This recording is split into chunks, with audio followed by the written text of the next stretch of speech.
Dan Misra itu digunakan perkataan maf'ulun bih, dia jadi maf'ulun bih menggunakan isim nakirah. Allah Ta'ala tak kata ihbitul Misra, ihbitu Misra. Maknanya Misra ini tak tahu Mesir yang mana satu.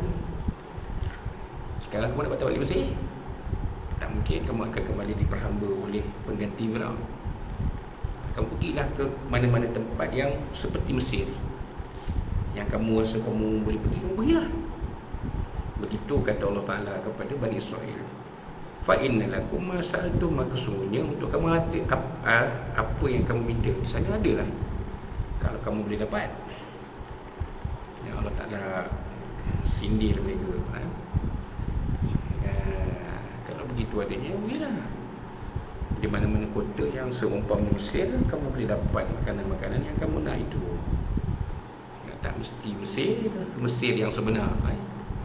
Kalau Mesir yang sebenar di belakang saja, kamu nak patah balik, kamu mahu ke berpatah balik. Dan kali ini kalau kamu nak berpatah balik, kamu terpaksa menyeberang lautan. Dan kali ini tidak ada apa-apa kelebihan seperti mana yang kamu dapat di waktu kata kalau kamu nak meninggalkan Mesir, nak masuk ke tanah seberang sini, ataupun kita kata tanah besar Asia, ataupun setengah-setengah macam saya mengatakan bumi Sinai. Kalau kamu nak balik ke Mesir, kamu terpaksa menyeberang lautan. Dan bagaimana kamu nak menyeberang lautan?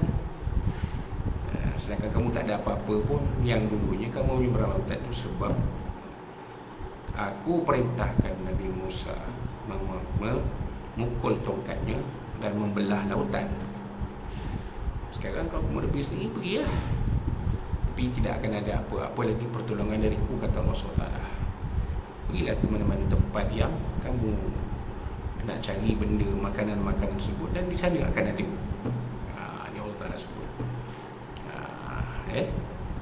Kemudian dalam ayat yang sama, Allah Ta'ala menerangkan, ayat ini seterusnya menyatakan, oleh kerana mereka engkar daripada mengakui Nabi Muhammad SAW, engkar kepada hukum rajam dalam kitab Taurat, engkar pada kitab Injil dan kitab Al-Quran, malah mereka bunuh para nabi yang tidak berusaha, yang sekali-kali tidak berhak melakukannya.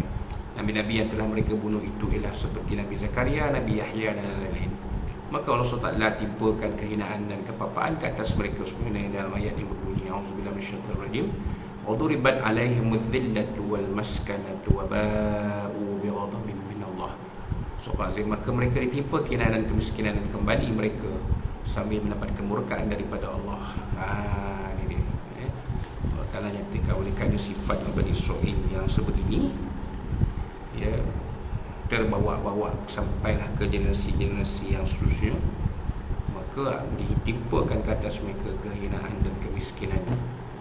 Jadilah mereka, bila mereka engkar kepada perintah Allah, engkar kepada seruan Nabi Rasul, maka mereka ditimpakan kehinaan, mereka ditimpa bala bencana. Mereka diserang oleh bangsa-bangsa lain, menjadi hancur, musnah. Kalau kita baca sejarah, malah kota Baitul Maqdis itu pernah hangus dibakar, kerana selepas berlaku serangan oleh tentera raja dari luar, dari Babylon, dari negara-negara yang luar lah, menyerang negara mereka ni. Dan ini berlaku selepas kewafatan Nabi Sulaiman alaihissalam. Dan hancurnya kota Baitul Maqdis, kota Jerusalem itu dilihat oleh Nabi Uzair alaihissalam. Sehingga Nabi terdidik dalam hati Nabi Uzair, apakah kota Jerusalem yang hancur jadi padang jarak pada terukur ni boleh bangun semula menjadi kota yang tersergam indah. Maka Allah Ta'ala nak tunjukkan kuasanya, Allah Ta'ala matikan Nabi Uzair alaihissalam selama 100 tahun. Dan itu kita akan jumpa dalam ayat-ayat yang berikutnya, nanti kita akan jumpa insyaAllah. Allah SWT kita jumpa ayat-ayat itu. Itulah mereka orang-orang Yahudi, keturunan kaum Bani Israel yang sentiasa mendapat kemurkaan daripada Allah SWT. Sebab apa? Sebab mereka ni macam-macam perangai mereka yang pelik-pelik, yang tak dapat diterima oleh akal kita manusia yang normal. Dan perbuatan mereka membunuh Nabi-Nabi Rasul itu sesuatu yang kita tak boleh terima. Bukan Nabi Muhammad SAW itu tidak sampai ke peringkat ingin dibunuh oleh orang-orang Quraisy juga. Mereka membuat perancangan pun. Tetapi berbeza dengan Nabi-Nabi yang terdahulu, Nabi Muhammad SAW ni ada pengikut-pengikutnya yang mempertahankan baginda. Berbeza dengan Nabi-Nabi dari kalangan Bani Israel. Boleh dikatakan macam Nabi Zakaria dan Nabi Yahya, mereka terkorban disebabkan tiada siapa pun dari kalangan Bani Israel yang mempertahankan mereka. Malah mereka ini diburu sehingga menemui ajal oleh kaum mereka sendiri. Inilah sebabnya Allah SWT murka pada Bani Israel.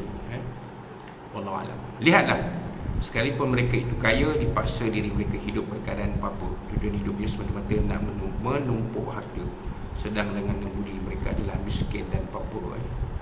Jadi seperti kita lihat hari ini, orang Yahudi ni bukan tak kaya, mereka menguasai ekonomi dunia, tetapi menguasai ekonomi dunia itu dengan cara yang sangat tidak bermoral, menindas dengan ribanya, dengan sistem ekonominya, sehingga banyaklah negara-negara yang menderita kerana sistem mereka ini. Kita lihat sekarang kan, banyak negara-negara yang dunia ketiga yang menderita akibat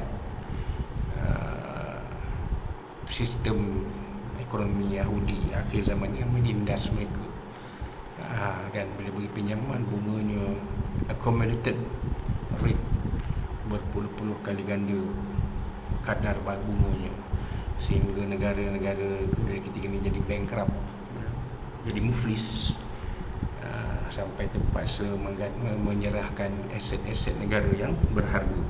Bayangkan, itulah cara-cara Yahudi ini. Walau memang kaya mereka menguasai ekonomi dunia, tapi dari segi akhlak, tata cara akhlak budi mereka sangat buruk. Mereka, dalam diri mereka ada dipanggil falsafah matlamat menghalalkan cara. Asalkan tercapai matlamat yang dihajatkan, tak kiralah cara itu zalim ke ataupun bagaimana, mereka tetap akan menuju kepada berusaha untuk mencapai matlamat itu. Itu cerita dia. Jadi itulah dia sedikit kupasan ayat 61 surah Al-Baqarah. InsyaAllah pada kuliah kita akan datang, kita akan sambung dengan tafsiran, kupasan tafsir ayat yang seterusnya, itu ayat yang ke-62 surah Al-Baqarah, insyaAllah izin Allah SWT. Jadi itulah dia sedikit kupasan perkongsian ilmu kita pada malam ini. Mudah-mudahan ada manfaatnya untuk kita bersama. Jadi kita akan paduan lagi kepada kita, kita mati Allah SWT, lagi kita bersama Rasul kita, kita akan bagi dosa pada akhirat dan dilindungi badan kita sihat walafiat, dan dilindungi daripada wabak COVID-19 terutamanya. Dan sekali kalau ada apa-apa yang disampaikan kemudian dikasar bahasa dan juga semua semua dia Allah SWT, dia Nabi SAW, dan tuan-tuan dan puan-puan sekalian. Wallahu a'lam bishawab. Aku lakukan sesuatu yang saya lakukan, dan kita tangguhkan kuliah kita malam ini dengan tasbih Rasulullah SAW. A'udzubillahi minasyaitonir rajim. Bismillahirrahmanirrahim. Alhamdulillahi rabbil alamin wa bihi nasta'in. Wassalatu wassalamu ala asyrafil anbiya'i wal mursalin. Allahumma hamdi man hazal ma tafra ba'da fi masum. Allahumma ja'alna fi nuri a'dain wa na'udzubika min shururihim. Allahumma baddil shamlahum wa farij lahum wa shaddid wa ta'azzaz lahum min kilabi. Ya Qahhar ya Jabbar Mutakabir, ya Allah ya Allah ya Allah, ma yazil kitab man bisa wa azmul ahzab hizb mawsula wa nafsu arhamar rahimin. Rabbana zidna mawzana fama ya akramna kum rabbana atina fid dunya hasanah wa fil akhirati hasanah wa qina azaban rabbana alayka tawakkalna wa ilaika al-masir. Allahumma irfa'na al-bala wa wabah khususnya al kuruna wal bala wal minna wal fitan ma zahara minha wa batan. Ambilna hadha qasam asal bilani amma bi fadlika wa jadika wa karamika wa min nabiyina sayyidina Muhammad sallallahu alaihi wasallam ya arhamar rahimin.